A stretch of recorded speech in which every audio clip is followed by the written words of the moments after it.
सरकार पक्ष विरुद्ध रती रायबागी खटला चालू झाला. न्यायमूर्ती ऋतुराज फडणीस यांनी हातातला हातोडा आपटून कोर्टात जमलेल्या गर्दीला शांत करून विचारलं, दोन्ही बाजू तयार आहेत का?" खांडेकरांचा सहाय्यक प्रियमेध चंद्रचूड उभा राहिला. "आम्ही तयार आहोत," तो म्हणाला. "हां, आम्ही पण," पाणिनी म्हणाला. "खटला चालू करण्यापूर्वी काही गोष्टी मी आधी स्पष्ट करू इच्छितो.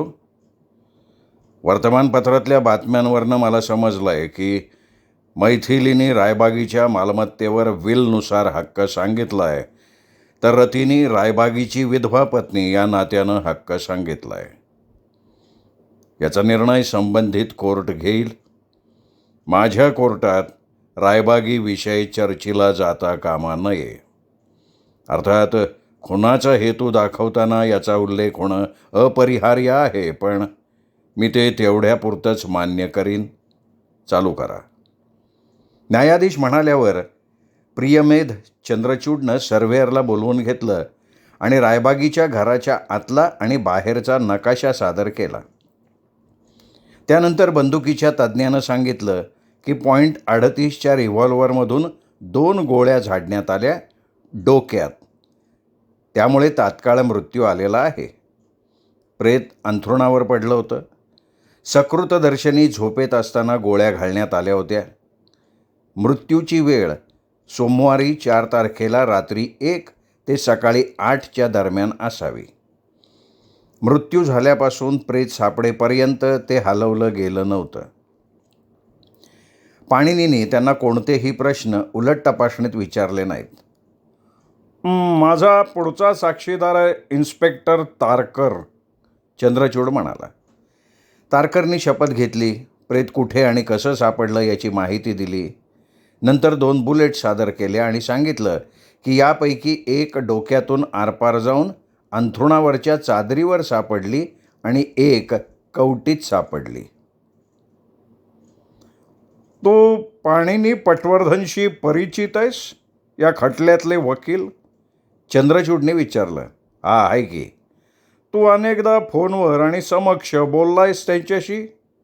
"अनेक वेळा." "त्यांचा आवाज ओळखता येतो?" "हा." "5 तारखेला मंगळवारच्या तुझं आणि पाणिनी पटवर्धनचं बोलणं झालं होतं?" चंद्रचूडने विचारलं. "हा, झालं होतं." "कशाबद्दल बोलणं झालं तुमच्यात?" "पाणिनीने मला फोनवर सांगितलं की त्याच्या ऑफिसात काल कोणीतरी आलं होतं." "म्हणजे सोमवारी 4 तारखेला? हां." "हो." "बरं, आणखीन काय सांगितलं पाणिनीने?" "तो म्हणाला त्या व्यक्तीने त्याची हँडबॅग ऑफिसात ठेवली आणि ती व्यक्ती निघून गेली. त्या बॅगमध्ये रिव्हॉल्व्हर होतं आणि त्यातून 2 गोळ्या झाडल्या गेल्या होत्या. त्याने असंही सांगितलं की ती बॅग रती रायबागीच्या मालकीची असल्याचं नंतर कळलं. त्यांनी पुढं असं सुचवलं की मी ते रिव्हॉल्व्हर तपासून घ्यावं." "बरं, पुढे काय केलं?" "मी माझ्या सहाय्यकाला सांगितलं की पद्मराग रायबागीला फोन लाव. नंतर मला कळवण्यात आलं की रायबागी फोन घेत नव्हता, म्हणून त्याच्या ऑफिसातल्या एका कर्मचाऱ्यांनी काय झालं ते बघायला घरी माणूस पाठवला आणि त्याला रायबागी मेलेला आढळला." "अच्छा, तुम्ही काय केलं मग?" "मी पटवर्धनच्या ऑफिसात गेलो. तिथं मला आरोपी रती आलेली दिसली."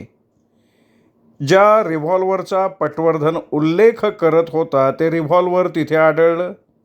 "त्यावेळी नाही." "तुम्ही नंतर शोधून काढलं?" एक मिनिट," पाणिनी म्हणाला. "माझा आक्षेप आहे ह्या प्रश्नाला. साक्षीदाराचा अंदाज आहे हा, या कारणासाठी." "यात कसला आलाय अंदाज? साक्षीदार सांगू शकतो की ते रिव्हॉल्व्हर त्याने नंतर शोधून काढलं का नाही?" "नाही सांगू शकत." "तारकरनी नंतर शोधून काढलेले रिव्हॉल्व्हर हे मी फोनवर ज्या रिव्हॉल्व्हरबद्दल बोलत होतो किंवा जे माझ्या ऑफिसात होतं तेच होतं का नाही याबद्दल तारकरला माहिती असायचं कारणच नव्हतं." "हो, मुद्दामून गोंधळात टाकण्याचा प्रयत्न आहे हा. आपण या रिव्हॉल्व्हरच्या प्रवासाचा सहज मागोवा घेऊ शकतो. त्या स्त्रीच्या बॅगमधून पटवर्धन यांच्या टेबलावर, तिथून पद्मराग रायबागीच्या ऑफिसमध्ये, म्हणजे ज्या तिजोरीत खासनीसनी लपवलं होतं तिथून थेट तारकरच्या ताब्यात. तुम्हाला तसं करायचं असेल तर खुशाल करा, मिश्किलपणे हसत पाणिनी म्हणाला. या साक्षीदाराला थेट प्रश्न विचारा की त्यांनी जे रिव्हॉल्वर नंतर ताब्यात घेतलं ते रिव्हॉल्वर म्हणजे माझ्या ताब्यात असलेलं रिव्हॉल्वरच होतं का? साक्षीदारच सांगेल, खात्री देता येत नाही म्हणून. तारकर जरा चुळबुळला. तो काहीतरी बोलणार तेवढ्यात चंद्रचूड पटकन म्हणाला, मी माझा प्रश्न मागे घेतोय. मी आता असं विचारतोय तारकर, तुम्ही पटवर्धन यांच्या ऑफिसमध्ये गेल्यावर रिव्हॉल्वरची चौकशी केली होती का? हा. ते रिव्हॉल्वर तुमच्यासमोर हजर करावं म्हणून तुम्ही पटवर्धन यांना सांगितलं होतं? हो. त्यावर पटवर्धन यांचं म्हणणं काय होतं? ते रिव्हॉल्वर देण्यासाठी पाणिनीने आपल्या टॅबलाच्या ड्रॉवरमध्ये हात घातला आणि त्याला धक्का बसला जेव्हा त्याच्या लक्षात आलं की तिथं रिव्हॉल्वर नव्हतं. मी तुम्हाला जरा वेगळा प्रश्न विचारतो. ज्यांनी हे रिव्हॉल्वर पद्मराग रायबागीला विकलं त्या व्यवहाराची अधिकृत पावतीची प्रत तुमच्याकडे आहे? आहे की. तारकर म्हणाला. त्याने आपल्या जवळच्या 2 पावत्या चंद्रचूडकडे दिल्या. काय आहे या पावत्यात लिहिलेलं? स्मिथ कंपनीच्या .38 कॅलिबरच्या 2 सारख्या दिसणाऱ्या 2.5 इंच लांबीच्या नळीच्या रिव्हॉल्वर वेगवेगळ्या दिवशी खरेदी केल्या गेल्या होत्या. खरेदीची तारीख त्या पावतीवर आहे. एकाचा नंबर C-488-09 आणि दुसरा C-232-721. पाणिनी पटवर्धन, तुला रिव्हॉल्वर ड्रॉवरमध्ये न सापडण्याबद्दल काय म्हणाले सांगू शकाल? ते म्हणले त्यांच्या ऑफिसात ठेवण्यात आलेल्या आरोपीच्या बॅगमधून ते रिव्हॉल्वर काढून त्यांनी ते त्यांच्या टेबलाच्या उजव्या ड्रॉवरमध्ये ठेवलं होतं. तिथं ते आत्ता सापडत नाही. हा संवाद कधी झाला? मंगळवारी 5 तारखेला. ते रिव्हॉल्वर शोधण्यासाठी त्यांनी काय केलं ते तुम्हाला सांगितलं? त्यावेळी नाही, नंतर. काय सांगितलं नेमकं? त्यांनी सांगितलं की कनक ओजस या त्याच्या गुप्तहेराच्या मदतीनं तो चोराला शोधून काढू शकला. मंगळवारी सकाळी हा चोर पटवर्धन यांच्या ऑफिसमध्ये आला. त्यावेळी ऑफिस झाडलोट करणाऱ्या बाई काम करत होत्या. हातात ब्रीफकेस घेऊन आणि आपण स्वतः पाणिनी पटवर्धन असल्याचं त्या बाईंना भासवून तो ऑफिसमध्ये आला. तिथं सुमारे 10 मिनिटं थांबला, नंतर निघून गेला. कनक ओजसच्या मदतीने त्या चोराला शोधून काढला. तो अंगिरस खासनीस होता, रायबागी एंटरप्राइजेसचा मॅनेजर. आणखीन काय तपशील सांगितला पटवर्धनांनी? खासनीसनी चोरी केल्याचं कबूल केलं. त्यांनी ते रिव्हॉल्वर पाणिनी पटवर्धनच्या ऑफिसातनं घेतलं, कागदात गुंडाळलं, पाकिटात सील केलं, नंतर एका पिशवीत भरून ऑफिसातल्या कपाटात किंवा तिजोरीत ते ठेवलं. नंतर खासनीसनी पटवर्धन यांच्यासमोर त्याच्या सेक्रेटरीला फोन लावला आणि तिला ते रिव्हॉल्वर कुठं आहे ते सांगून पटवर्धनांच्या ऑफिसात घेऊन यायला सांगितलं. जेव्हा तिथे रिव्हॉल्वर असलेलं पाकिट घेऊन आली तेव्हा असं लक्षात आलं की रिव्हॉल्वरला गुंडाळलेल्या वेष्टनाची छेडछाड केलेली आहे. पाणिनी पटवर्धनांनी तुम्हाला त्या रिव्हॉल्वर संदर्भात त्यांनी काय केलं ते सांगितलं? त्यांनी फोन करून सांगितलं की त्याच्या ताब्यात मला देण्यासाठी रिव्हॉल्वर आलं आहे. नंतर असंही सांगितलं की त्या रिव्हॉल्वरला गुंडाळलेलं वेस्टन पण त्यांनी ठेवलेलं आहे. ठसे मिळण्याच्या दृष्टीने मी ते तपासू शकतो. बरं, मग? मी नंतर पटवर्धनच्या ऑफिसात गेलो, रिव्हॉल्वर ताब्यात घेतलं. मी ते तज्ज्ञ माणसाकडे दिलं. त्यांनी त्या रिव्हॉल्वरमधनं एक गोळी कापसाच्या उशीत मारली आणि त्या गोळीवर उठलेले चरे आणि खुनाच्या ठिकाणी सापडलेल्या गोळीवर उठलेले चरे याची तुलना केली. काय निष्कर्ष निघतो या तपासणीचा? दोन्ही गोळ्यावर उमटलेले चरे सारखे होते. म्हणजे पटवर्धन यांनी मला दिलेलं रिव्हॉल्वर हेच खुनी हत्यार होतं. मी तुम्हाला आता स्मिथ कंपनीचं एक रिव्हॉल्वर दाखवतो. त्याचा नंबर आहे C-488-09. तुम्ही ओळखता का हे? हेच रिव्हॉल्वर मला पटवर्धनांनी दिलं. आणि हेच खुनात वापरलं होतं. मी या रिव्हॉल्वरवर माझी एक खून करून ठेवली होती आणि त्याचा नंबरही लिहून ठेवला होता. त्याच्यावर ठसे मिळाले. विशिष्ट पावडर टाकून आम्ही ठसे उचलण्याचा प्रयत्न केला. पहिल्यांदा आम्हाला नाही मिळाले ठसे, पण बारकाईनं बघितलं तेव्हा मला एक वाळलेला ठसा उमटलेला दिसला. त्याच्यावर पावडर चिकटली नाही, कारण त्याच्यावर दमटपणा नव्हता. ज्यांनी ते रिव्हॉल्वर हाताळलं त्याच्या बॉटाला काहीतरी चिकट पदार्थ लागलेला असावा, म्हणजे गोड लाळ नाही तर ओलसर तंबाखू वगैरे. ते चिकट बोट रिव्हॉल्वरला लागलं. मग त्या ठशाचा फोटो काढला अर्थात, आणि त्याची इतर ठशांची तुलना केली. आहो, कुणाचा ठसा आहे? आरोपी रती रायबागीच्या उजव्या हाताच्या मधल्या बॉटाचा. मला हे रिव्हॉल्वर सरकार पक्षाचा पुरावा क्रमांक B12 म्हणून नोंदवून घ्यायचं आहे. एक मिनिट पाणीनी म्हणाला. मी यासाठी संमती द्यायची का हरकत घ्यायची हे ठरवण्यासाठी मला या साक्षीदाराला काही प्राथमिक प्रश्न विचारायचे आहेत. हां, ठीक आहे, तुम्ही विचारू शकता, न्यायाधीश म्हणाले. माझ्या ड्रॉवरमधनं जे रिव्हॉल्वर हरवलं होतं ते मला मिळालं आहे असं मी तुला फोनवर म्हणालो होतो. माझी तशी समजूत झाली. मी तुला असं सांगितलं का की ते रिव्हॉल्वर आरोपीच्या हँडबॅगमधून मिळालेलं रिव्हॉल्वर होतं म्हणून? तुझ्या सेक्रेटरीने मला फोनवर सांगितलं का जे रिव्हॉल्वर हरवलं होतं ते आता सापडलं आहे. नीट आठव. मी तुला सांगितलं होतं का नाही की अंगिरस खासनीस यांनी माझ्या ऑफिसातून रिव्हॉल्वर नेलं, ते कागदात गुंडाळून आणि पाकिटात घालून सील केलं, आणि माझ्या ऑफिसात ते पुन्हा जेव्हा आणलं गेलं तेव्हा त्यावरचं वेस्टन आणि सील धारधार पात्यानं कापलेलं आढळलं.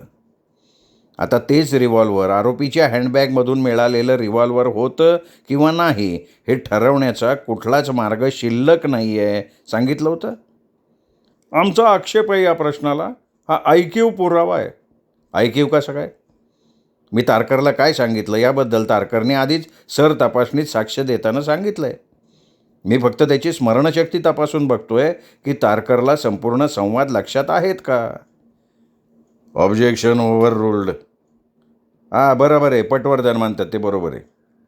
माझं बरोबर असेल तर हे रिव्हॉल्वर म्हणजे खासनीसनी माझ्या ऑफिसातून नेलेलं रिव्हॉल्वर होतं का आरोपीच्या हँडबॅगमधून मिळालेलं रिव्हॉल्वर होतं हे समजायला काहीच मार्ग नाही आहे. खरं आहे की नाही? आमचा आक्षेप आहे या प्रश्नाला. साक्षीदाराचा अंदाज आहे हा. आक्षेप मान्य आहे, न्यायाधीश म्हणाले. पाणीनी मिश्किल हसला. तारकर, हे रिव्हॉल्वर तू खुनात वापरलेलं रिव्हॉल्वर म्हणून ओळखलंयस, बरोबर? आणि हे रिव्हॉल्वर तू कधीही आरोपी रतीच्या ताब्यात असलेलं बघितलं नाहीस, बरोबर? नाही पाहिलं तिच्या ताब्यात असलेलं. आणि आता नीट ऐक माझा प्रश्न तारकर. तुझं आणि माझं जे बोलणं झालं या रिव्हॉल्वरबद्दल, जे तू कोर्टात शपथेवर बरोबर म्हणून सांगितलंयस आत्ता थोड्या वेळापूर्वी, त्या आधारे तू हे शपथेवर सांगू शकतोस का की अंगिरस खासनीसने माझ्या ऑफिसातून नेलेल्या आणि सील करून ठेवलेल्या रिव्हॉल्वरचं पाकिट कापलेलं आढळल्यामुळे कुणीतरी त्यातून रिव्हॉल्वर काढली नसेल आणि त्या जागी दुसरी ठेवली नसेल? मगाचाच आक्षेप आहे, साक्षीदाराचा हा अंदाज आहे. नाही युअर ऑनर, माझा प्रश्न वेगळाच आहे. माझ्याशी झालेल्या संवादाच्या आधारे तारकर या रिव्हॉल्वरचा संबंध आरोपीशी लावू शकतो का, असा माझ्या प्रश्नाचा अर्थ आहे. Over ruled. हा प्रश्न कायद्याच्या चौकटीत बसणारा आहे. पटवर्धन आणि तारकर यांचं जे काही संभाषण झालं त्यातलाच तो भाग आहे. तारकर, उत्तर द्या. नाही सर, म्हणजे मी खात्रीपूर्वक नाही सांगू शकणार का अंगिरस खासनीसच्या ताब्यात ते रिव्हॉल्वर आल्यानंतर ते बदललं गेलंच नसेल म्हणून. मी हे सुद्धा खात्रीपूर्वक नाही सांगू शकणार का तुम्ही मला दिलेलं रिव्हॉल्वर हे तुम्ही त्या स्त्रीच्या बॅगमधनं काढलेलं रिव्हॉल्वर होतं म्हणून, आणि हेही नाही सांगू शकणार का अगदी तशाच दिसणाऱ्या रिव्हॉल्वरचा आरोपीशी संबंध असन म्हणून. पण हे सगळं तुमच्यात आणि माझ्यात झालेल्या संभाषणाच्या आधारे मी म्हणतोय. पण रिव्हॉल्वरच्या ठशावरनं मी हे ठामपणानं आणि शपथेव सांगू शकतो की हे रिव्हॉल्वर आरोपीने हाताळलेलं आहे. त्यावेळी तिच्या उजव्या हाताच्या मधल्या बोटाला काहीतरी चिकट आणि दमट पदार्थ लागला होता. तो पदार्थ म्हणजे साखर असू शकेल का? शकेल की. नेलपेंट, ओलसर सिमेंट असं काय बी. आणि तो पदार्थ वाळून कोरडा झाला होता. हो. आणि त्यावर तुम्ही ठसे उचलण्यासाठी वापरता ती पावडर चिकटू शकत नव्हती शकत. आणि तारकर त्यावर जो ठसा होता तो इतर सर्वसाधारण ठसे असतात त्यापेक्षा जास्त टिकाऊ होता. हो. म्हणजे मागच्या दिवाळीत आरोपी आपल्या नवऱ्याबरोबर असताना आणि त्याच्या बाजूला रिव्हॉल्वर ठेवलेला असताना जिलबी, गुलाबजाम किंवा तत्सम पक्वान्न खाताना तिच्या हातातून त्याचा पाक रिव्हॉल्वरवर गळला म्हणून पटकन तो डाग ती पुसायला गेली तेव्हा तिचा ठसा रिव्हॉल्वरवर उमटलेला असू शकतो. पाणिनीने विचारलं आणि तारकर हसला. तुम्ही कोणची विकल्पना करू शकता पटवर्धन. तिच्या हातून अगदी 2-3 दिवसापूर्वी नेल पेंट लावताना सुद्धा रिव्हॉल्वरवर पडलं म्हणून ते पुसताना डाग पडलेला असू शकतो. किंवा नेलपेंट ओलं असताना हातात रिव्हॉल्वर धरली तेव्हा पण हा ठसा उठू शकतो. पण हा ठसा किती काळापूर्वी पडला ते तू नाही सांगू शकत. काल परवाचा पण असू शकतो किंवा मागच्या दिवाळीतला. पाणिनीने पुन्हा खडूसपणे विचारलं. अरे हा बाबा, मला विचारायचे होते ते प्रश्न संपले. आता हे रिव्हॉल्वर पुरावा म्हणून दाखल करायला मी आक्षेप नोंदवतो. कारण हा पुरावा गैरलागू आहे, पुरेसा बळकट नाही आहे आणि त्यासाठी पुरेसं सबळ कारणही नाही आहे. पटवर्धन यांच्या म्हणण्याशी मी सहमत नाही आहे. रिव्हॉल्वर सरकार पक्षाचा पुरावा म्हणून दाखल करण्यात यावं. न्यायाधीशांनी आज्ञा दिली. मी आता अंगिरस खासनीस याला साक्षीसाठी बोलवतो, प्रियमेध चंद्रचूडनं जाहीर केलं. गेली 4 वर्ष तू रायबागी एंटरप्राइझेसमध्ये मॅनेजर आहेस. हो युअर ऑनर. हा आमच्या विरोधातला साक्षीदार आहे, म्हणजे आरोपीशी मैत्रीपूर्ण संबंध असलेला आहे. त्यामुळे याला थोडे आक्रमक आणि सूचक प्रश्न विचारायला लागतील. चंद्रचूड न्यायाधीशांना म्हणाला. आत्ता तर तुम्ही त्याला एकच प्रश्न विचारला आहे, त्यातून तो विरोध करणारा साक्षीदार आहे असं नाही वाटत. तुम्ही तुमच्या नेहमीच्या पद्धतीनं साक्ष घ्या. मला तसं काही वाटलं तर मी तुम्हाला वेगळ्या प्रकारे प्रश्न विचारायला परवानगी देईन.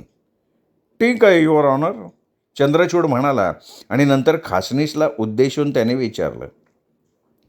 या महिन्यात मंगळवारी 5 तारखेला आरोपीला तू भेटलास का? कुठे आणि कधी? एका रेस्टॉरंटमध्ये सकाळी लवकर नाश्ता केला आम्ही एकत्र.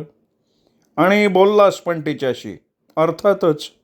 काही न बोलता फक्त चहा पाणी करायला आम्ही बसलो नव्हतो. उत्तर नीट दे. मी उत्तर दिलं आहे तुमच्या प्रश्नाचं. आणि नंतर तू पटवर्धन यांच्या ऑफिसच्या इमारतीत गेलास? हो. आत शिरताना तू वॉचमनकडे असलेल्या रजिस्टरवर तुझं नाव लिहून सही केलीस? माझं नाव नाही लिहिलं, दुसरं खोटं नाव लिहिलं. नंतर पाणिनी पटवर्धन यांचं ऑफिस ज्या मजल्यावर आहे तिथे गेलास? ऑफिसात प्रवेशही केलास? हो. तुला आत कोणी घेतलं? तिथल्या सफाई कामगार बाईनी. तिला काय सांगितलं तू? मला आठवत नाही. तिथून तू काहीतरी उचलून नेलंस? माझ्यावर दोषारोप केल्यासारखं होईल या प्रश्नाचं उत्तर मी दिलं तर या कारणास्तव मी उत्तर देणार नाही. खासनीसने चंद्रचूडने न्यायाधीश फडणीसकडे पाहिलं. बरोबर आहे, हा साक्षीदार तुमच्या विरोधातला आहे. तुम्ही सूचक आणि आक्रमक प्रश्न विचारू शकता. न्यायाधीश म्हणाले. तू तिथून रिव्हॉल्वर घेऊन गेलास? उत्तर द्यायला विरोध आहे माझा. त्यानंतर पटवर्धनच्या ऑफिसात पाणिनी पटवर्धन समोर तू तुझ्या सेक्रेटरीला निवेदिता नंदर्गीकरला फोन केलास? हो. काय सांगितलंस तिला? माझ्या टेबलच्या ड्रॉवरमध्ये ठेवलेली किल्ली घेऊन तिजोरी उघड. त्यात एका पिशवीत सील केलेलं पाकिट दिसेल. ते घेऊन पटवर्धन यांच्या ऑफिसात ये. मग त्यानुसार तिने केलं. मला माहिती नाही. म्हणजे तुला माहिती आहे ना की ते पाकिट घेऊन पटवर्धन यांच्या ऑफिसात ती आली. ती एक पाकिट घेऊन आली एवढं मी सांगू शकतो. म्हणजे तुला म्हणायचं आहे की तू पिशवीत ठेवलेलं पाकिट आणि त्यात ठेवलेली वस्तू ती घेऊन आली का नाही हे तू सांगूच शकत नाही? नाही शकत. तिने आणलेल्या पाकिटातली वस्तू म्हणजे रिव्हॉल्वर होतं. मी तिजोरीत ठेवलेल्या पिशवीतल्या पाकिटात रिव्हॉल्वर होतं, जे तू पटवर्धनांच्या ऑफिसातून नेलं. मी उत्तर नाही देणार याचं. पण तुला हे मान्य आहे की तू तुझ्या तिजोरीत ठेवलेल्या पिशवीत जे पाकिट होतं त्यात रिव्हॉल्वर होतं? हो, हे मान्य आहे. आणि तेच पाकिट तुझ्या सेक्रेटरीने पिशवीतून काढलं? माझा आक्षेप आहे हा. हा साक्षीदाराचा अंदाज आहे. पाणिनी म्हणाला. मान्य आहे, न्यायाधीश म्हणाले. पण तू तुझ्या सेक्रेटरीला तिजोरीतल्या पिशवीतून ते पाकिट काढायला सांगितलंस आणि पटवर्धनांच्या ऑफिसात आणायला सांगितलंस? हो. त्यानुसार तिने ते आणलं सुद्धा. माहिती नाही. अरे तुझ्याच ताब्यात दिलं ना तिने ते आणल्यावर. तिने माझ्याकडे एक पाकिट दिलं हे खरं आहे. त्या पाकिटावर मी वर्णन लिहून ठेवलं होतं की त्यात काय आहे आणि ती वस्तू कुठून मिळाली आहे. पण ते पाकिट टोकदार ब्लेडनी कापण्यात आलं होतं. त्यामुळे मला हे कळायला काही मार्ग नाही की कापलेल्या पाकिटातून आतली वस्तू काढून बदलली गेली असेल का नसेल. तू त्यात स्मिथ कंपनीचं 38 कॅलिबरचं रिव्हॉल्वर ठेवलं होतंस, हे बरोबर आहे? हो. जे तुला पाणिनी पटवर्धनच्या ऑफिसात मिळालं. उत्तर द्यायला नकार देतो मी. असू दे. आपण पुन्हा तुझ्या आणि आरोपीच्या भेटीकडे वळू. मला सांग, त्या भेटीनंतर तू पटवर्धन यांच्या ऑफिसात गेलास ते तुला आरोपीने काहीतरी खास सांगितलं म्हणून का नाही? खासनीस जरा बिचकला, उत्तर टाळायला लागला. बोल बोल बोल, थांबला का? मी म्हणतो तशीच वस्तुस्थिती आहे का नाही? याही प्रश्नाला उत्तर देणं नाकारतोय मी, खासनीस म्हणाला. युअर ऑनर, तुमच्या लक्षात आलं असेलच, उत्तर न देण्याच्या घटनेनं दिलेल्या अधिकाराचा वापर करून महत्त्वाची माहिती हा आपल्यापासून दडवतोय. त्याच्यावर पटवर्धन यांच्या ऑफिसात चोरी केल्याचा आरोप येऊ शकतो, म्हणून तो काही प्रश्नांची उत्तरं टाळतोय हे समजू शकतो मी. पण त्याला आरोपीने काय सांगितलं म्हणून तो पटवर्धनांच्या ऑफिसात आला हे सांगणं टाळायचं कारण नव्हतं ना.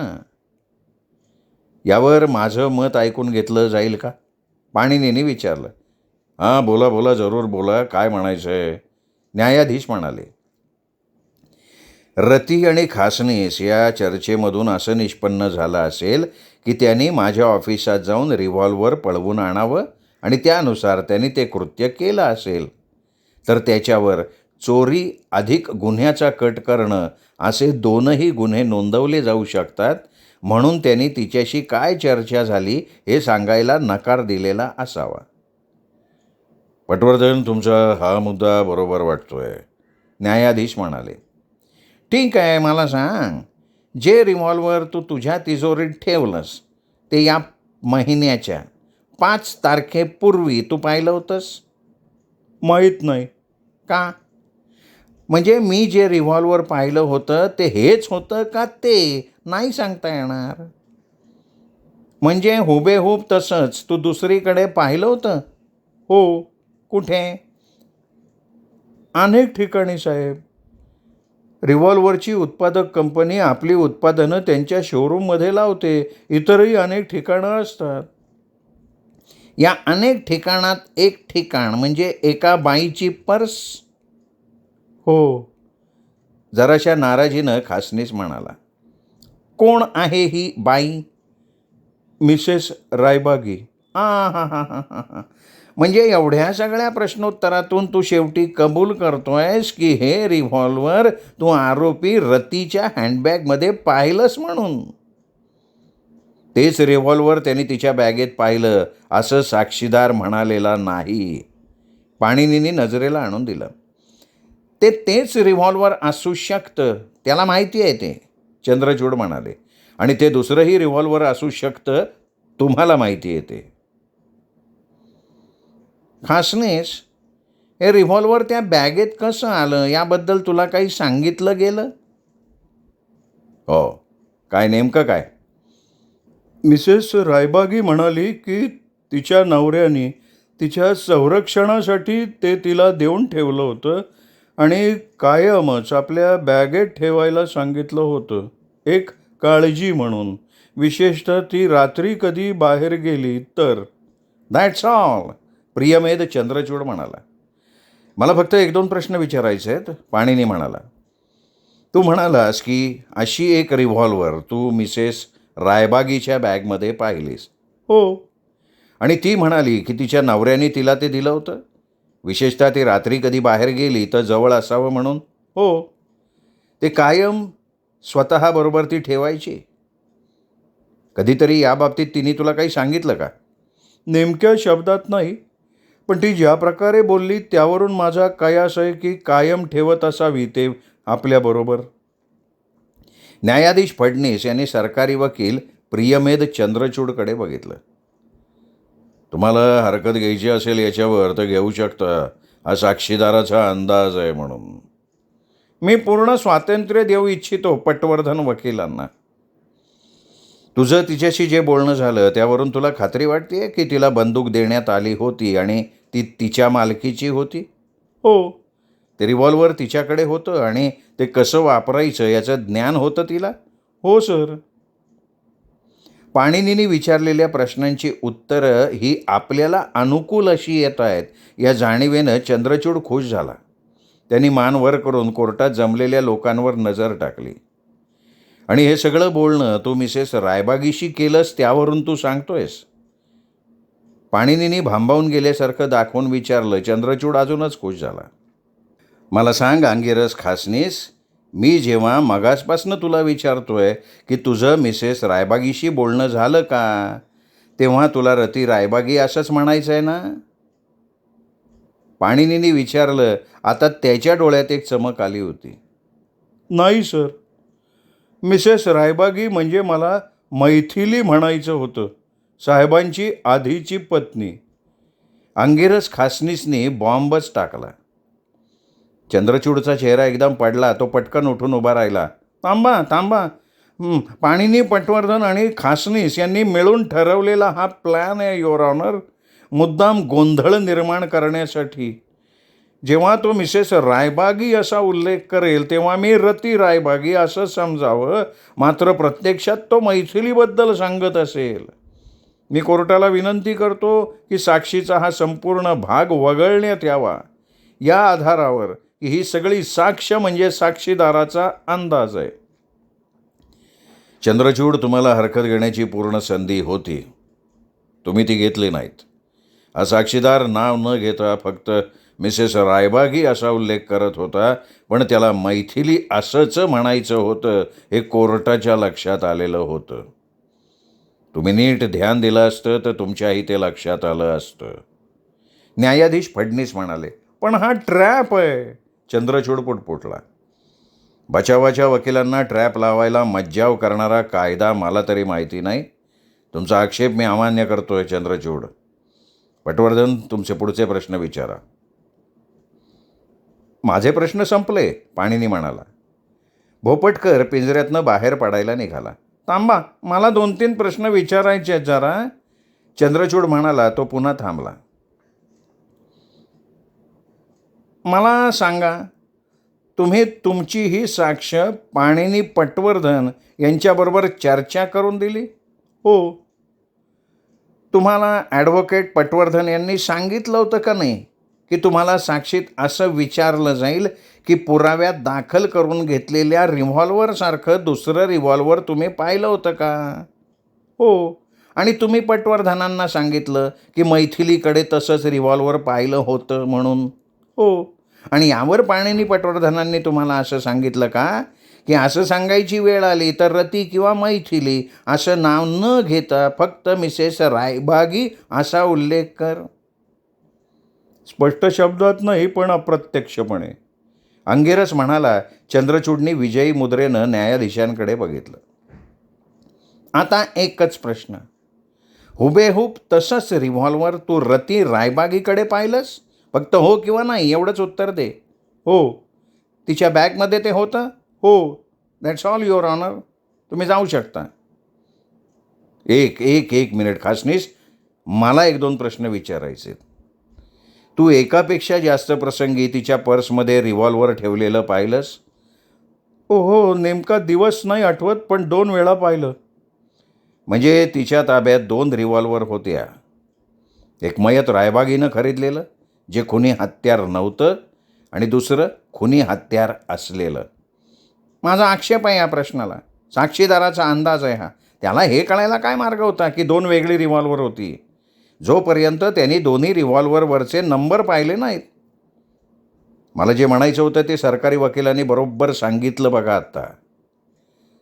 साक्षीदाराने रिव्हॉल्वर पाहिलं. त्याला माहिती नव्हतं ते खुनी हत्यार होतं जे खुनी व्यक्तीने साक्षीदाराच्या पाकिटातल्या रिव्हॉल्वरच्या जागी बदलून ठेवलं होतं. का ते मयत रायबागीनं आरोपीच्या संरक्षणार्थ तिला दिलेलं होतं आणि ज्याची चोरी झाली होती. पाणिनी म्हणाला आणि आपली उलट तपासणी संपल्याचं जाहीर केलं. याला काय अर्थ आहे? अशी अर्धवट कशी काय संपवली उलट तपासणी? साक्षीदारांनी उत्तर दिलं आहे कुठे? चंद्रचूड म्हणाला. साक्षीदार उत्तर नाही देऊ शकणार कारण तुम्हीच हरकत घेतली आहे. मी मागे घेतो माझा आक्षेप. द्या उत्तर मिस्टर खासनीस. मला सांगता नाही येणार ते खुनी हत्यार होतं का नाही. स्मिथ कंपनीची 38 कॅलिबरची सगळी रिव्हॉल्वर एकसारखीच असतात. कंपनी काय हो हजारो नग उत्पादनं करते. पटवर्धन यांनी बरोबर सुचवलं आहे. त्यांना काय उत्तर हवं होतं त्यामुळे साक्षीदारांनी तसंच उत्तर दिलं. आता त्याला विचारण्यात काही अर्थ नाही. कोर्ट आता दुपारी जेवायची सुट्टी घेतो आहे. फडणीस म्हणाले आणि आपल्या खुर्चीतून उठले. कोर्ट रिकामं झाल्यावर पाणिनीने खासनीसचा हात आपल्या हातात घेतला. त्याला विचारलं, तू कशाला घाबरला होतास रे अंगिरस? नाही बुवा, मी कशाला घाबरू? हे बघ, मी आत्तापर्यंत बरेच साक्षीदार तपासलेत. त्यांच्या तोंडावरून मी सांगू शकतो की घाबरलेले आहेत किंवा काही लपवत आहेत का.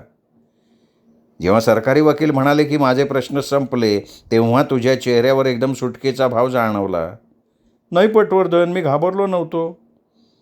ठीक आहे, तसं समजू आपण, पण लवकरच सत्य बाहेर येईल, पाणिनी म्हणाला. श्रोते हो, हा होता आजचा भाग अभय बापट लिखित मर्डर वेपन या कादंबरीचा. पुढचा भाग ऐकूयात उद्या दीपक रेगे कथाकथन चॅनलवर. नमस्कार.